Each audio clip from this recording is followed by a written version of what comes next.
Hello there. Again, my name is Kristen Matulewicz, and I'm the Curator of Community and Academic Programs here at the Biggs Museum of American Art. Tonight, we are going through the second half of our In Fresh Air, Plein Air, and Impressionism at the Biggs Museum. If you joined us 2 months ago, so that was in April, we did part one. In part one, we explored the plein air portion of this exhibition. So if you weren't able to join us, to kind of catch you up on what this is all about, our plein air portion looked at plein air pieces. And that is artwork that is created outside. It's part of a movement that happens in the mid-1800s and just kind of gains steam. And it builds into what we're going to be looking at today. And so again, plein air means simply outdoors. It's painting outside. And that then built into our tour last week, which was on our second floor in our Hudson River School Gallery. And the reason we broke it up like this was because plein air, the artists who were doing that really went into 3 separate schools of sort of European tradition. They were American painters for the most part. Well, in our exhibition they were. And they went into 3 different schools. One of the very influential schools here in the US was the British Academy. And the British Academy and British style of plein air painting is really what gave way and highly influenced the Hudson River School. And so we took a detour and brought you into the Hudson River School Gallery last month. This month, we're continuing with the second half of our plein air and Impressionism. So today we're located on our first floor in the second half of this gallery, as I said. Now, today where we're starting is a little bit of an overlap of where we ended in part one. And that is tonalism. Tonalism is coming out of a different academic European school, and that is the French school. Now, tonalism really becomes very popular in the US right around the Civil War and into the Civil War, yeah. The Civil War and just after it. And what is happening is it is coming out of the French Barbizon style. The French Barbizon style is a style of French plein air painting that is really centralized around Barbizon, France. And so what happens is instead of just being outside and painting these scenes outside, the French really want to make it moody. So as we zoom into this piece, you can see that there's a mood developing. And you sort of have a feel for almost the time of year. You can feel the crisp breeze almost on your skin. This particular painting is called Autumn Landscape, and it's by an artist named John Francis Murphy. This painting was made right at the turn of the century in the 1900s. 1900, forgive me. And now a little bit about the artist. Murphy was a largely self-taught artist, but he really started channeling the Barbizon influence after traveling there in 1886. He was highly prolific and is considered now a major figure in the tonalist style. While we're looking at this, I want to break down what exactly tonalism is. So the Barbizon school is these very fast brush strokes and just an overall sort of moodiness and feeling to the artwork. Tonalism builds that fast brushwork style, especially that you can see right in here by the trees and the grass. And that the trees look like they're sort of blowing and fading out in the breeze. It builds on that by then creating the painting with all pigments or colors of the same tone. So what that means is it's the same amount of light and dark in each color. So the pinks and the blues and the oranges and the browns and the greens are all very similar. It actually almost looks muddied, or that you would consider it. So if you go to painting school today, a lot of times your teachers will warn you about cleaning your brushes and not creating sort of this muddy palette, which is exactly what these artists wanted. They wanted that singular tone to go throughout their painting, no matter what colors they were using. Now, they would do this through a mixture of literally mixing that tone paint every time, taking the red out of the tube, adding the same amount of white and black as they would when they took orange out of the tube and mixed it before adding it to their canvas. They would also be able to do this by taking a paint, such as oil paint, taking a specific tone, in this case, a yellow, almost like a sepia color, and then thinning that pigment down until it was almost like a glassy coating, and then painting layers of that on top of the canvas. That would be one of the ways that they would then ensure that that tone carried through the entire painting. So this particular painting, as with many of the tonalist pieces, sort of has, as I said, an overall moodiness. This particular one has a very haunting quality that builds well with autumn. I work with kids a lot, so the way I like to describe tonalism to children, because I think it really sort of captures the mood, is if tonalism were a person that you were going on a date with, tonalism would 100% be the really moody teenage boy with the hoodie in the back of the class, and your date would 100% be going to a park at night to listen to him play his guitar that he just casually had with him. So that's kind of capturing the mood of this sort of artwork and that tone in the tonalist pieces. Now, where this leads us, though, is to the rest of our exhibition. So we're going to move over here. All of this moodiness and sort of open and fast brush strokes then comes to life with color. And this is going to be really what you're here for, and that is the Impressionists. They're beginning in the mid-1800s. So we're looking around 1850, 1860. And they're going to go through the turn of the century. Now, Impressionism is one of the art styles that people most easily recognize. And the reason for that is these artworks are full of bright colors and full of quick brush strokes. Now, as we're exploring through the rest of this gallery, there's really two schools of Impressionism that happen. And they are going to be sort of I don't want to say true Impressionism, but the idea that they're painted quickly, the paintings are made quickly, on site, often outside. And that's one form of Impressionism. The other form of Impressionism that you then see is where artists use that style of painting quickly outdoors, but are actually painting inside their studios or inside a home, which we'll see some of in a little bit. Now, with this quick style and this quick type of brushstroke, a lot is happening. First and foremost, the number one thing that's allowing these types of paintings to work is the creation of paint tubes.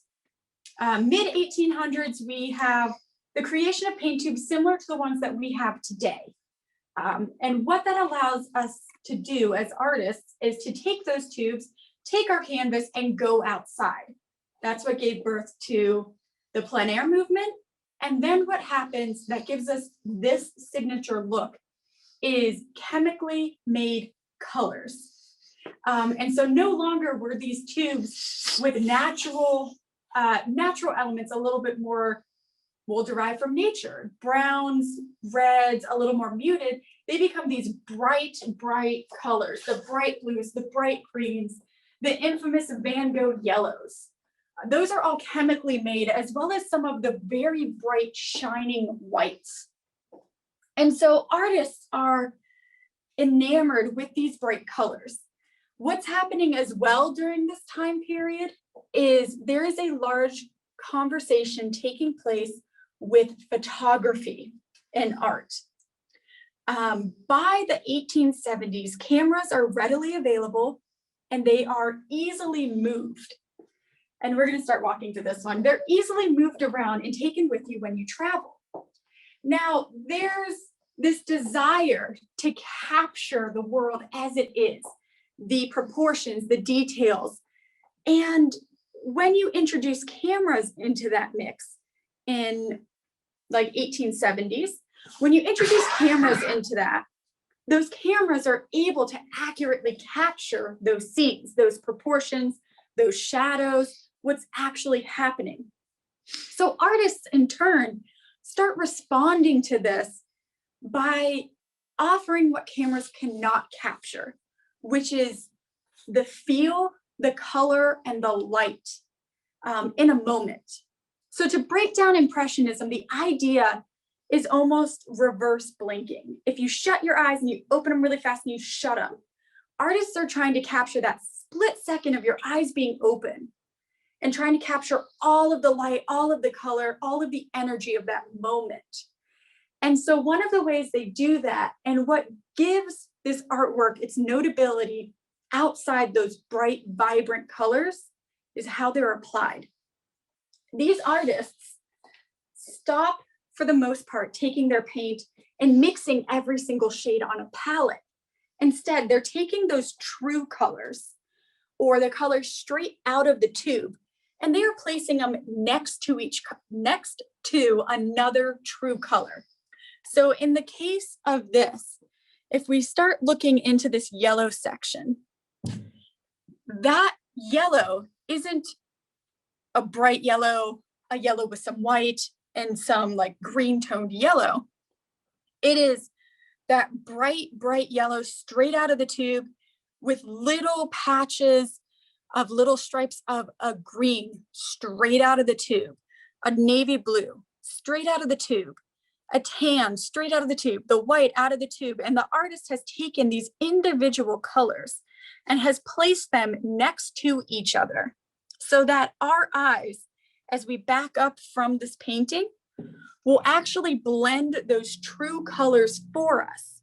Now, the idea of that is that only by applying the true colors can an artist accurately capture the real light of a scene. Because when they're placed next to each other, the actual light of the painting, so the paintings in our case, galleries, gives you a true representation of that scene. Now, this particular painter, his name is Childe Hassam, and he was well-versed in what was happening in the art world. He was born in Massachusetts and worked with his father until the age of 19. His father ran a company, and it actually burnt down in a great fire. Instead of going to art school at that time, he decided to hold off, and he actually went to New York to work with his father and help his father rebuild his company. While in New York, Hassam started creating and working as a freelance artist and illustrator, as well as a printmaker. And through the process of being a freelance illustrator, he met a bunch of different artists, a bunch of different people in the art world, and started becoming very recognizable. He also made a lot of money, at which point he was able to travel throughout Europe and painted doing this. And he painted all over Italy, he painted in Spain, he painted in France. And he really fell in love with the Impressionistic style and wanted to bring it back to the US. And that's what he ends up doing. And he ends up founding an art colony in Appledore, Maine. And this particular painting is called Granite Rock Appledore. And what is unique about his painting specifically is that he is really interested and observant of science. And what I mean by that is the actual rocks, and we'll get close to it in a second, the actual rocks that we have here, the way that the paint has been handled, he is highlighting the change of the erosion planes on the rocks, exposing, based on the color, very specific minerals in these rocks. Now, while all of that sounds great and wonderful, and when all painters do that, what makes his paintings, particularly of nature, so unique is, one, he made something like 3,000 works of art. He has a massive oeuvre. And of that, he only made somewhere in the 20s of outdoor landscape paintings. Now, of those paintings, due to sort of that attention to the color of the minerals and rocks and how the water was eroding them, they've been able to locate the exact locations that he sat at what time of year to paint his paintings. Everywhere from out in the water on a specific rock, which then lets them know how long he sat there painting it, to on a boat in different locations. And that's all because of the very specific angles and colors used in the geology of these landscapes, which is just fascinating, honestly. There was an exhibition about 10 years ago that highlighted these locations next to the photographs of the locations today. Someone was able to hunt down a whole collection of them. So I'll let you get into those sort of changes in rocks, just so you can see up close what I was looking at. Now, this particular style really starts getting into post-impressionism. And what that means, to break it down, is it's taken the ideas of impressionism, this true colors like next to each other, the quick brush strokes, this idea of painting outside, capturing a moment, but has taken it a step towards abstraction. In this case, you have a lot of colors and a lot of very, very small, highly textured brush strokes, as opposed to sort of the larger, smoother brush strokes that we'll see when we look at the next painting.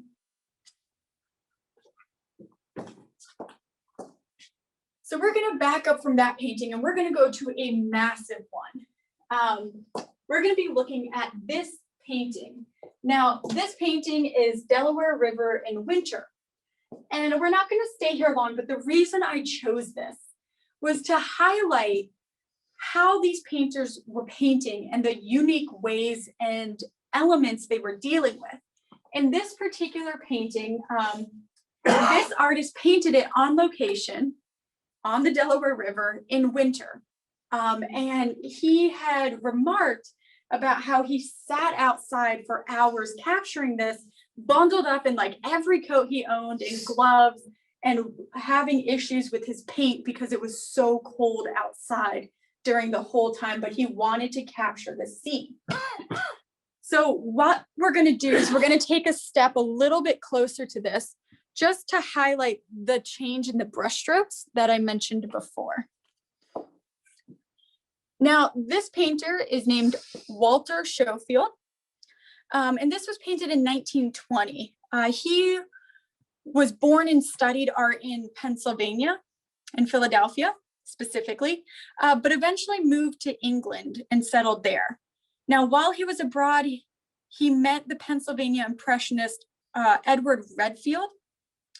And while Showfield's growing family remained in the UK, the artist would relatively and regularly travel back to the US to paint scenes such as this one.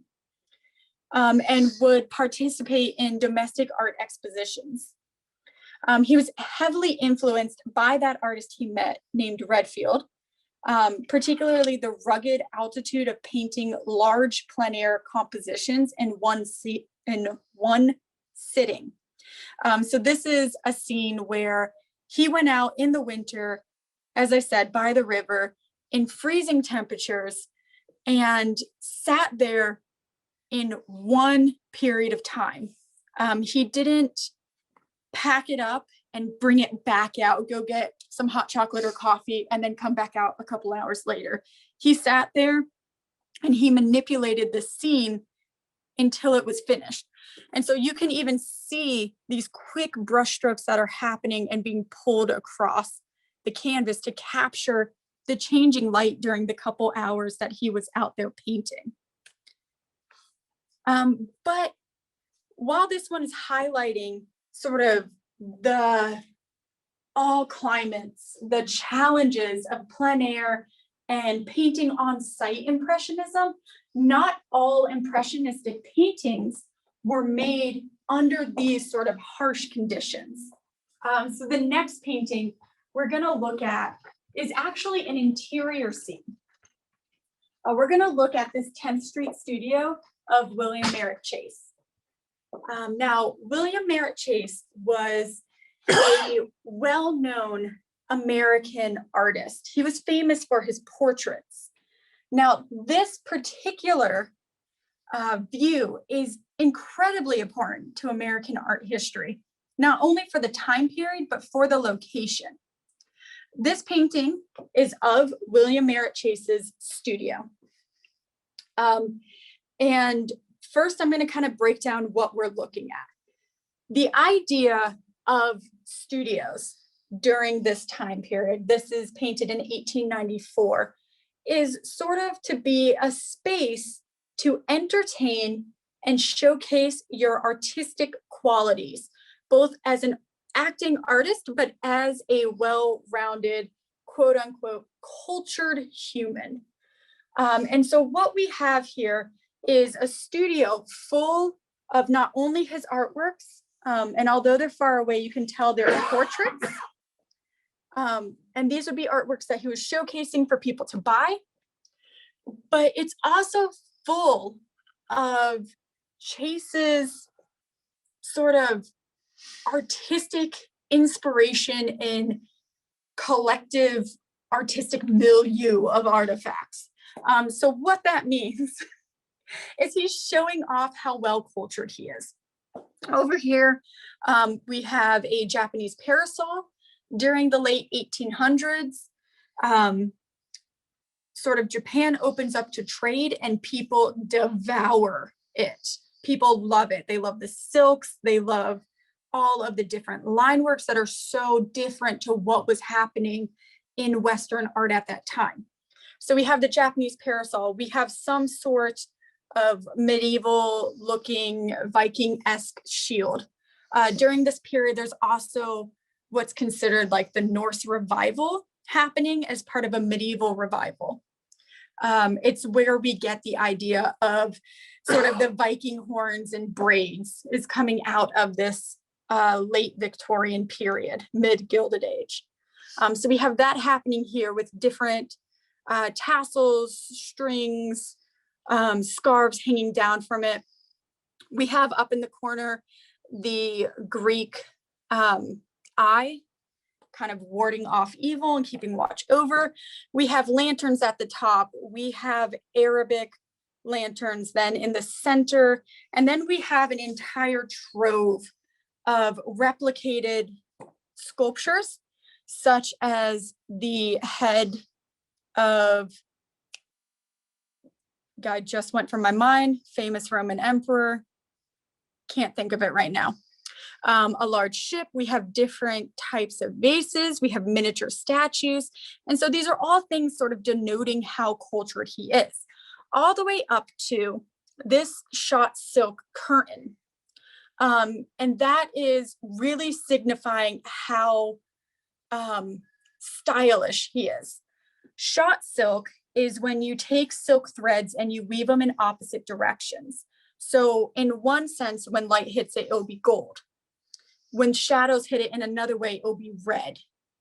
And that's what it is. And it was sort of rediscovered during the Victorian period.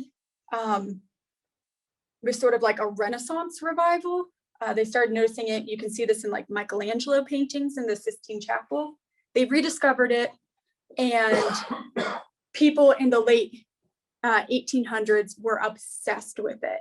And the reason I point to that silk is because not only is this important because it's showcasing sort of the academic art studio world, but because of the building. This 10th Street studio was made in New York as a housing collection for artists to have this kind of large grand scale studio. So if we get close to here, you'll see it's an open doorway, and you can see sort of windows out there. This studio was one of a kind. Typically, artists had home studios or studio homes, which are giant grand houses that had studios attached, and their whole house was sort of devoted to creating this atmosphere, and they would entertain people. However, in the US, that didn't gain as much popularity, and it was very hard for artists to have sort of this grandiose house, particularly in metropolitan and urban areas like New York. So instead, artist studios tended to be damp, dark, not places you would want to take people. And so 10th Street Studio comes along, and it's this building that had, I want to say, 23 artist studios that were designed to look like a studio home. And then they were divided amongst sort of a glass corridor. So you could have a group of artists having their at-homes where patrons could come through and visit multiple artist studios along this giant, almost mall, but still having the effect of being in these studio homes. Now, this particular painting was painted by one of William Merritt Chase's students named Reynolds Beale. And he became a notable artist in his own right. But I wanted to choose this piece and look at it for a minute to kind of highlight the artistic world in the US during this time period. And so now that we've been inside, we're going to keep moving along, and we're going to sort of check out a personal favorite piece of mine, because I'm the one talking. So we're going to come over here to the next one. If you have any questions, please type them into the chat box. I do love questions. I will check my time. Cool. So this painting, I wanted to pick, this one is typically located up on our 3rd floor in our little Impressionist gallery upstairs. So to back up a minute, I realized I got so excited, I just kind of jumped into this without really setting it up. So this second part of our exhibition, this entire exhibition in Fresh Air, is all pieces of our own collection here at the Biggs Museum. And what was wonderful about this exhibition is it gave us a chance to reimagine our collection and explore specific elements of it.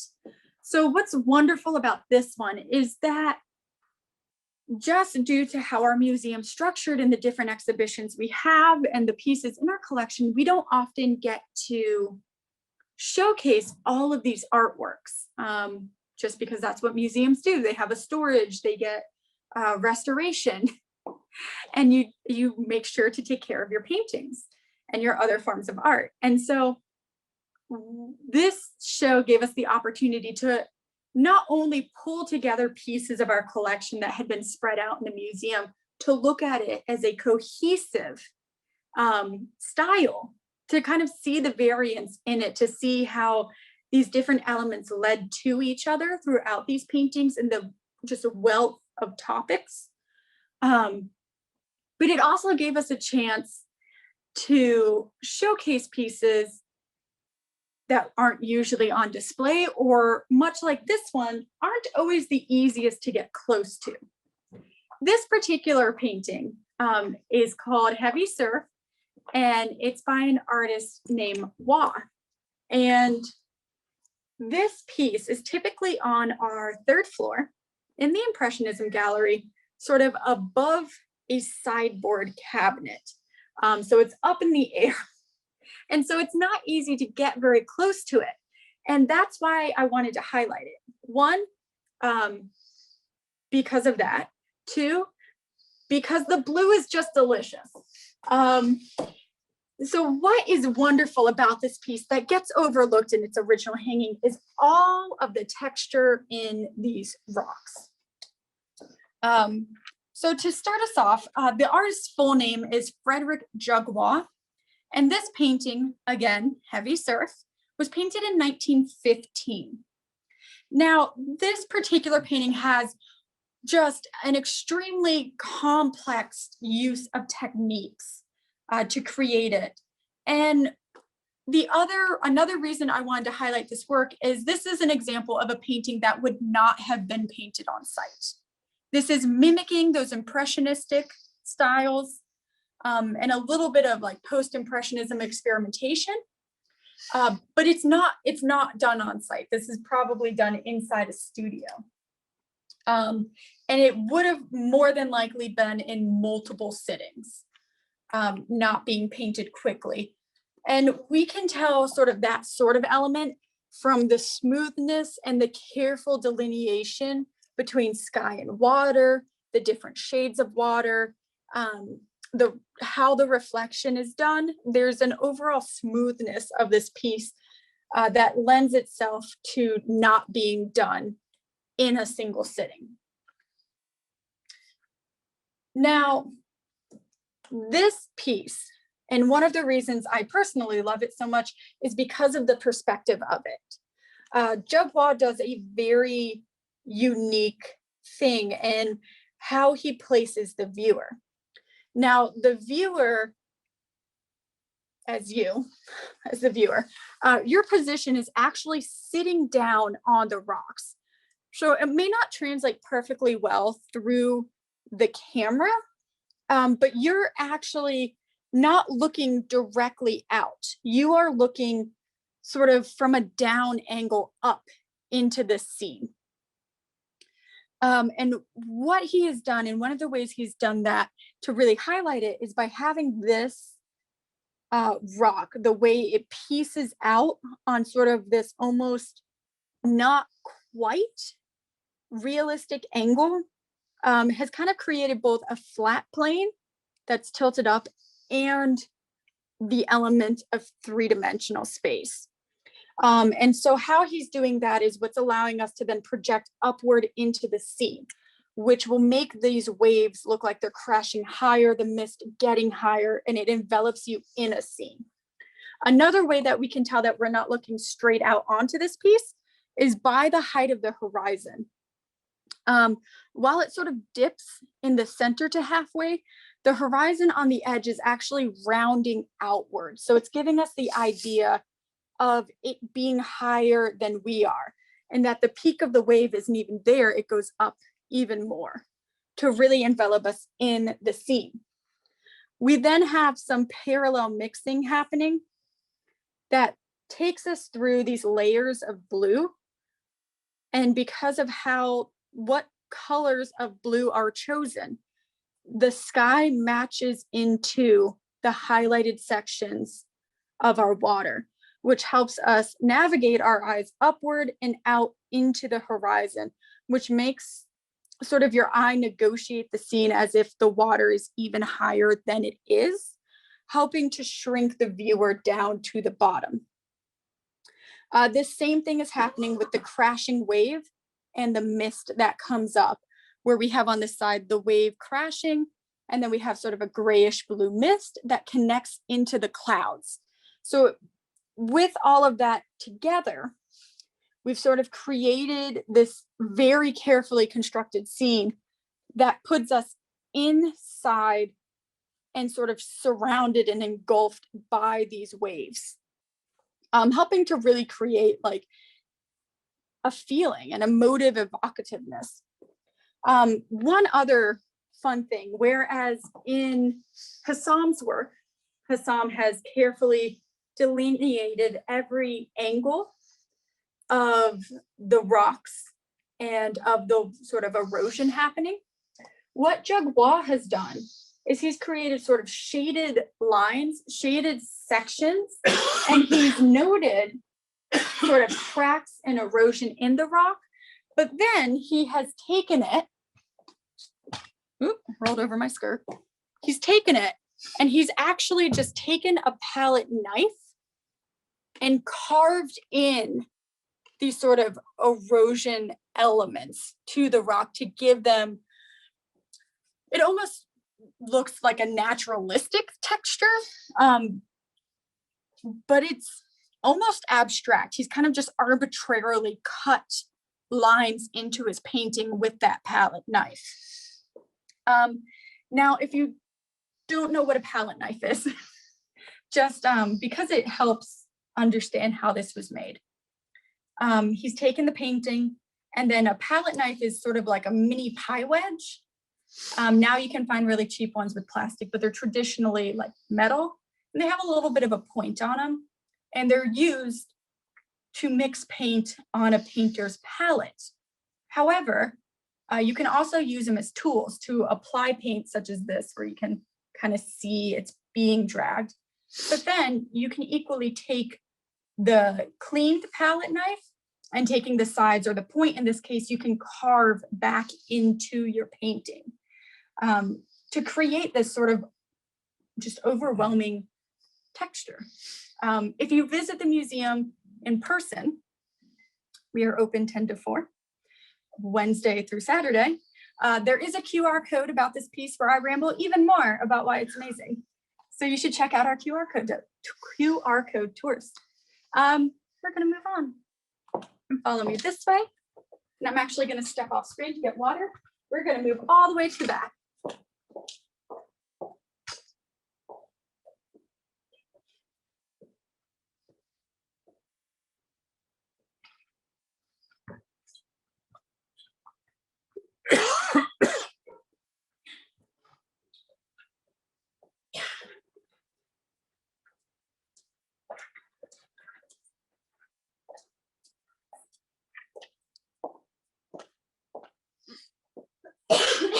Oh, I drank water. I'll drink water and talk, y'all. Okay, so you may have seen us pass one of our most notable pieces at the museum, which was Summer Girl, which is why we didn't stop there, because we use it a lot.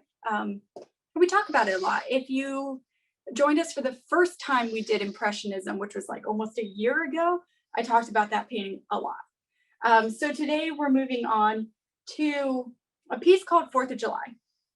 Now, this piece is a triptych. So it's 3 pieces that go together to create one image. Triptychs are most often seen in religious paintings, particularly sort of like Madonna scenes or in the birth of Christ. And that's usually where we associate triptychs, are in these big medieval altar pieces. So literally the paintings that would go at the altar. Just want to clarify that because I did not know that for a long time in my life.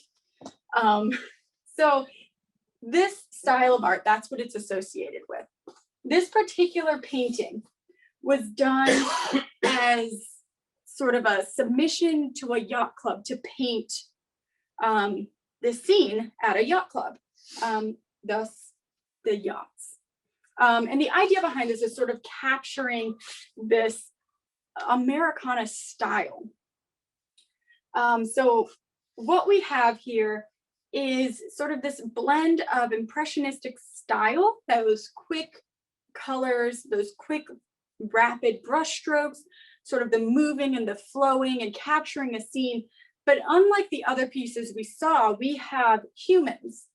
And so this kind of lends itself in a changing direction, and a direction away from these big natural element scenes, into human, into cities, into more relatable subjects, and kind of breaking down and focusing on every day. Granted, this is every day at a yacht club, so not everyone's every day. The dream, though. This particular painting, I'll step on the other side. This particular painting was made by Francis Louis Mora, and it was made in 1913, as I said, called 4th of July. Now, this particular artist is considered the first Hispanic master of painting in the United States. He utilizes a modified pointillist application of paint. Pointillism is famous for paintings like the Afternoon on La Grande Jatte, which is sort of this George Seurat painting. It's famous for like a lady in a bustle holding a parasol, but it's done through applications of dots of paint. So taking what we saw in Granite Rock by Hassam, and instead of quick swipes of paint, it's dots of paint that close together blend. So he's taking that idea of application of these quick little brushes, and he's modifying it with an impressionistic style to get sort of these soft flowing lines. Still looking at capturing the shadow, capturing the light, but really bringing together sort of like a life and airiness to his work. So as I said, the way he does that is he's sort of dabbing contrasting colors. So for example, this painting has a lot of yellow tinted white next to the blues. And so it's highlighting those complementary color schemes to help really bring this particular artwork to life. And interpreting this particular one as sort of a bunch of leisure-seeking youths during a summer holiday, specifically 4th of July in this case. Now, the dappling of lights and shimmering colors of the painted surface really just highlights the excitement and the fast-moving tourists enjoying the harbor's pleasures. So he's really trying to just capture just this whole essence of the yacht club lifestyle during the summer holidays. Yeah, I don't have a lot to say about this work specifically because it honestly speaks for itself. Just the way he's able to mold these pieces and the narratives that he's able to tell through very like minute gestures. I've had people come in, and while they're talking to me, they've narrated what is happening in the scene and what conversations are happening simply because of like how his eyes look in comparison to her and what's going on. And this is one that is truly worthwhile to come see in person. Just because of these small elements that just bring it to life. Yeah. So we're going to move on to our kind of last section. I have two more artworks I want to look at. One in general. So one is kind of in this section, these four sort of paintings, and this is the idea of transitioning from Mora's work into realism. So I'll step out of the way. And so this is the idea of taking these elements and these techniques that, such as Impressionism coming out of Plein Air, that you would typically be using to capture these massive landscapes and these plays of light, and bringing them into cityscapes and urban settings. And in this, as this sort of style solidifies, you start seeing the color palette change. So even if we compared the two paintings we just saw, one of the Seine with one of the Brooklyn Bridge, you see a color shift happening. And you're going from these very bright, right out of the tube bottles, which I'm told if you've ever been to the Seine, that is nothing close to the color of the Seine River. You're coming from these bright, I'm going to use the word juicy colors again, and they're changing and they're becoming more realistic of an urban city and high population center. So changing from these, once again, I'm going to use juicy blues, to sort of these grays that you will see in industrial cities, these grays, these browns, these sort of burgundies, reds. I mean, they come across as dirty colors, because that's kind of, if you've been to the Brooklyn Bridge, like you need constant maintenance to keep those things bright and shiny, and no one ever will do that. Like it's just too much time.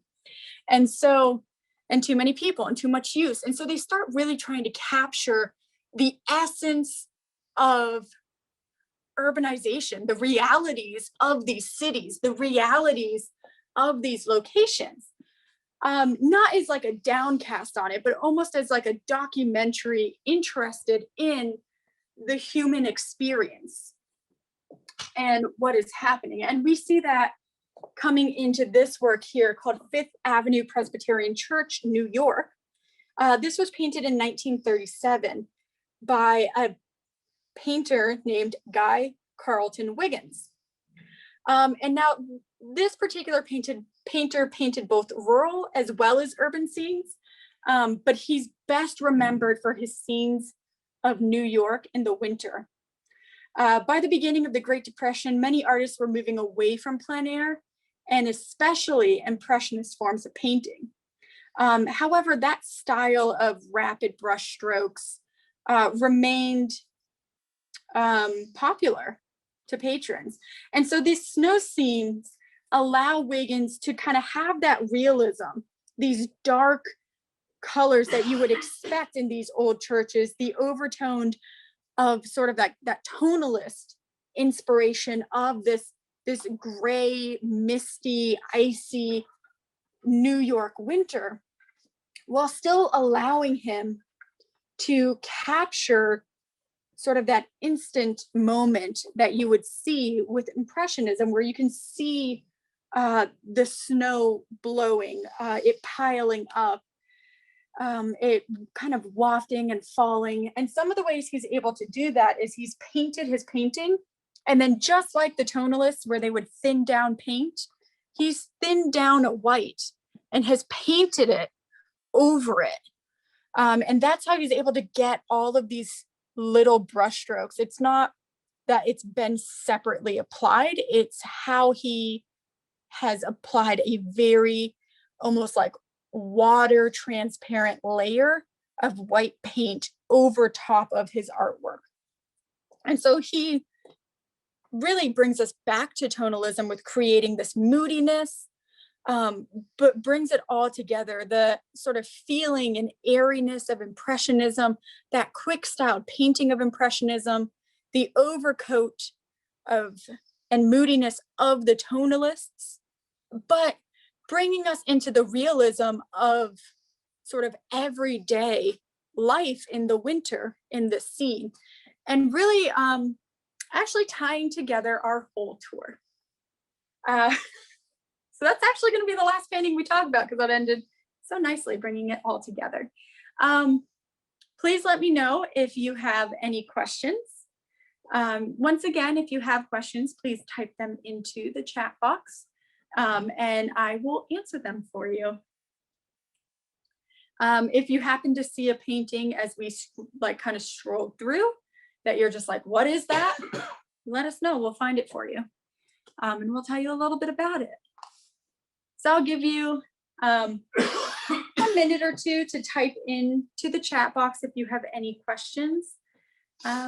This particular painting is also a fan favorite at the museum, just because we don't have a lot of realism paintings. that we have out in the museum. If you joined us for our Out of the Vault tours, we did showcase a room in there that was about realism. Our Out of the Vault exhibition runs parallel with this one, and it is running until the 19th. So both this exhibition and Out of the Vault, which is modern and contemporary art of the Bigs, both are running through the 19th.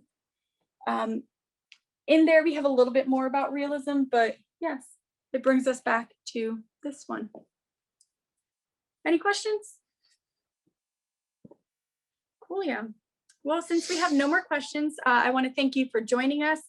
Again, my name is Kristen, and I'm the Curator of Community and Academic Programs here at the Biggs Museum of American Art. If you happen to think of any questions that you must know the answer to after we've signed off, or any questions about upcoming programs, please email programs, that's plural, programs @biggsmuseum.org. Thank you, and hopefully you join us for our one coming up in July about the award winners. All right, have a nice night.